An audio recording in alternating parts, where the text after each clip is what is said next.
அதேதான் இங்க தாவீது சொல்றாரு, என் ஆத்துமாவை விசாரிக்கிறதுக்கு ஒருத்தருமே இல்ல ஆண்டவரே.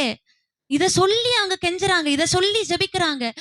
இப்போ ஒரு வார்த்தை சாப்பிட்டியா, என்ன பண்ற, தூங்க, தாவீது என்ன பண்ற, சாப்பிட்டியான்னு கேட்டிருந்தா அவருக்கு எப்படி இருந்திருக்கும். ஆனா அந்த சூழ்நிலை கூட அவருக்கு இல்ல.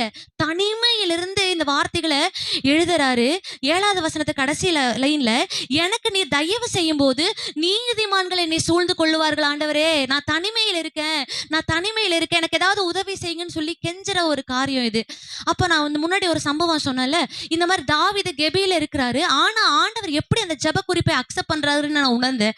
இதுல நீதிமான்கள் நீங்க எனக்கு தயவு செஞ்சிட்டீங்களா போதும்பா, நீதிமான்கள் என்ன சூழ்ந்து கொள்ளுவாங்க, நான் தனிமையில இருக்க மாட்டேன்னு சொல்லி. ஆனா 1 சாமுவேல் 21வது அதிகாரத்துல நீங்க கடைசி பகுதியை வாசிக்கும் போது என்ன தெரியுமா இருக்கும், அவனை தேடி 400 பேர் அந்த குகைக்குள்ள போவாங்க. ஆனா அவன் இருக்கிற இடம் யாருக்குமே தெரியாது. ஆனா 400 பேரை தாவீதோட தகப்பனையும் அவனுடைய